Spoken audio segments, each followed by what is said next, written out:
could that be partly why that there's a bias in the media that there's just not as many images readily available coming out of the Israeli side of the conflict?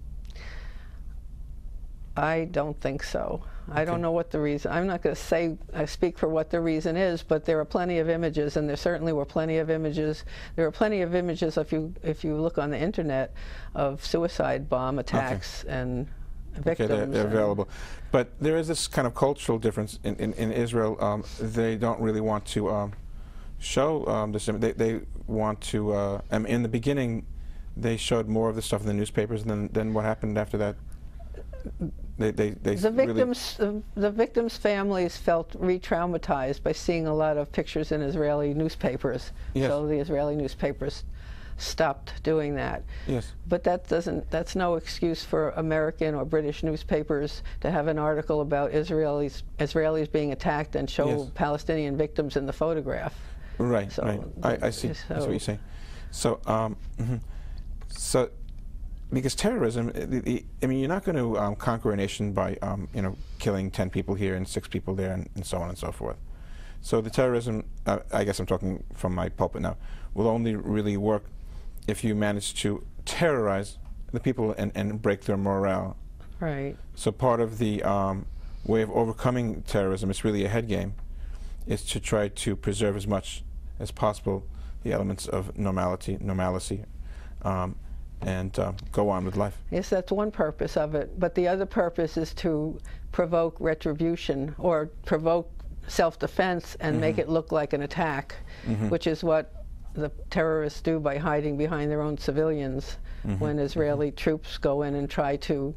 so that they can't win, really. If you protect yourself, then you become the perpetuator of this violence, and then if you don't respond, then you just remain on the losing end and the victim.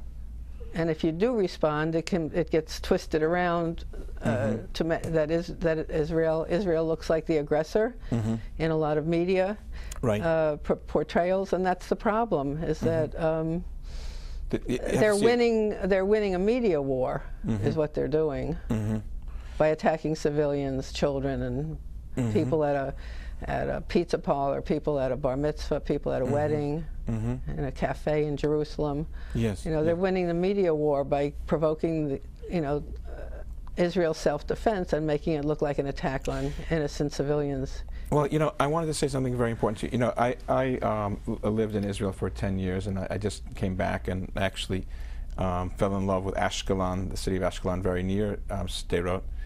And really, the big piece of news that I want to share with our viewers is, Joan, is that by and large, the Israeli Jew and the Israeli Palestinian, or Israeli Arab, let's say, get along quite well. And the rabbis lament how much they intermarry with each other. Many families are intermarried with each other. Haifa is a modern city, pretty much a secular city. And there's a rule of law, and I lived there in Israel and right near Abu Ghosh, and traveled with people in the same monit. That's like a little taxi cab that you share with public taxi cab, and met a lot of Arabs there, middle-aged Arabs that were going back and forth from work, and made a lot of lasting friendships until this day. So I see a lot of success in this sort of social experiment of Jews and Arabs living together in Israel. And I can't help getting the feeling that this is the story that the terrorist groups don't really want the general public to get. That Jews and Arabs live at peace with one another. So they want to grab the headlines and make the whole story about terrorism, rather than what I just said. And but nonetheless, we still have to cover the subject of the victims of terrorism. At the same time, it's a delicate dance. See, at the same time that we don't want to traumatize the general public, because Israel is a wonderful and beautiful place. I just came back from Ashkelon, and it's right on the water there, beautiful city, very close to where the Katyusha rockets are flying. And like I said, I fell in love with the place, and the people, the Arabs, the Jews, all of the people are enjoying a high quality of life in Israel. And of course, what we want is what you've drawn here, is this beautiful piece. Now, I want to see some other aspects of your work. Like, for example, can we see Dr. Nona take cover? Dr. Nona from the Rambam Hospital. Yes, this was a couple I stayed with in Haifa. And coincidentally, I met her through the partner of my physician here in Danbury, who had a relative living in Haifa who happened to be a doctor at Rambam Hospital, and they welcomed me and took me into their home and showed me around the hospital where patients stayed during the summer war. Rockets were falling. And where are you going in this picture? What's going on? This is the doctor. She took me to the hospital to see what happened there during the war, and on the way from the parking lot to the hospital, she showed me where she would take cover when the rockets were falling, because the doctors had to stay in Haifa, even though their families were able to go down south where it was safe, but the doctors had to stay to take care of critically ill patients and also patients who were injured by Katyusha rockets that were falling all around the area. We're talking Lebanese War 2007. That's right. And that's a picture of her showing me where she took cover on her way from the parking lot to the hospital. It looks safe. It looks like, out of... Oh, it's all cement and everything, but still she had to go from there from the parking lot to there and then to the hospital. It works. I mean, and that's what... You're below the ground, you're not going to get harmed down there. She made it through, yeah. Okay. And what about waiting for a bus? Can we see that one? That was during my trip to Afula, where I met the families of the two girls that were killed and also their own who survived.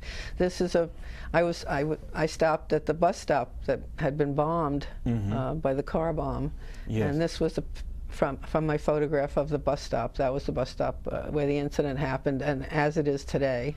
So this was a packed, that's Sabara, right? Packed. No, it was just a bus stop with kids waiting to go home from school. Yeah. And a car bomb went off. Just drove by and blew up. Stopped there and blew up because they knew that children were coming home from school. Okay, now what about defending his country? That's another piece of your work. Yeah, it was just, I saw many Israeli soldiers in different parts of the country. This was in Jerusalem by the bus station. A lot of them would be traveling from place to place.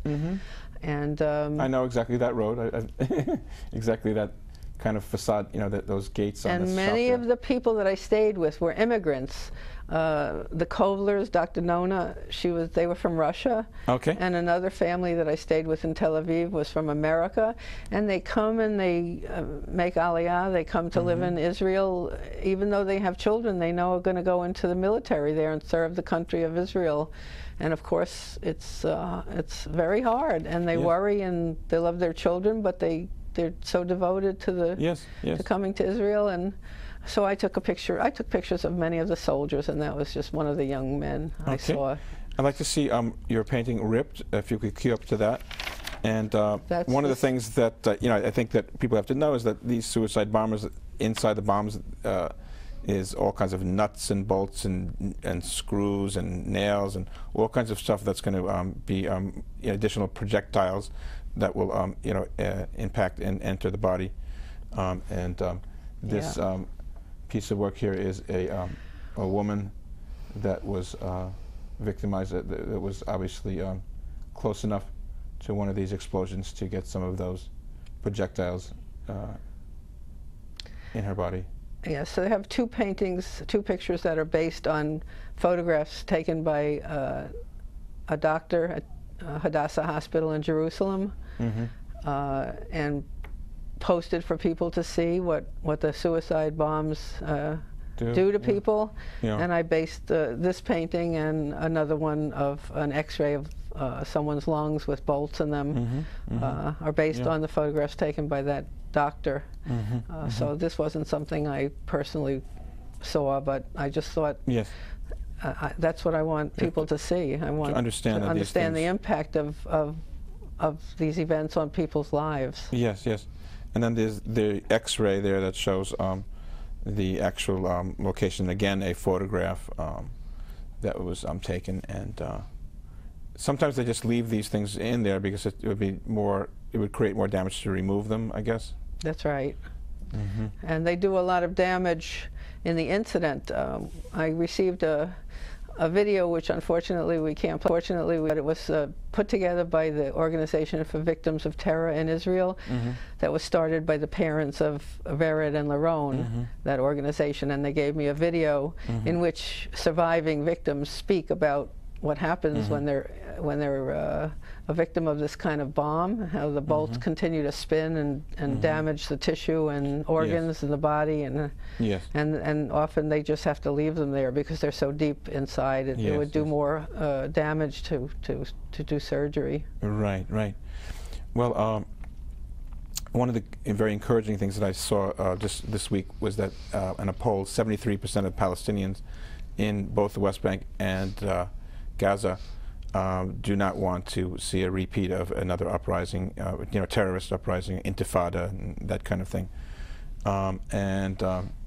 Really, Israel. What I want to say is that Israel doesn't have to be forced to make peace. Israel unilaterally gave up the Sinai Peninsula to Egypt to make peace with Egypt. Israel unilaterally withdrew from Gaza because they didn't want to, create an excuse, for terrorism. They unilaterally, under Barak, the prime minister, left Lebanon. They were there for many years. And I happen to know and know in my gut that Israel wants and needs peace. And, that beautiful first image of the Sea of the Galilee is, an image of peace, and that there can be peace, and peace is built through not only peace itself, but through loving relationships that have already been formed, and there's many very powerful bonds of friendship between Palestinian or Arab Israelis, and those same bonds of friendships need to be built between Israeli Jews and Palestinian Arabs.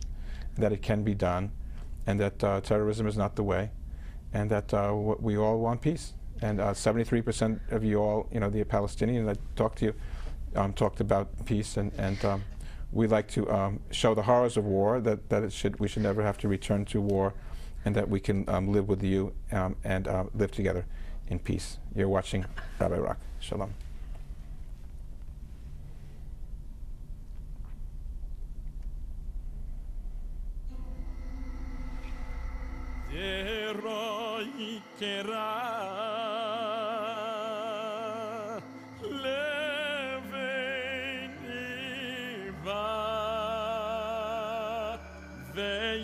Sorry,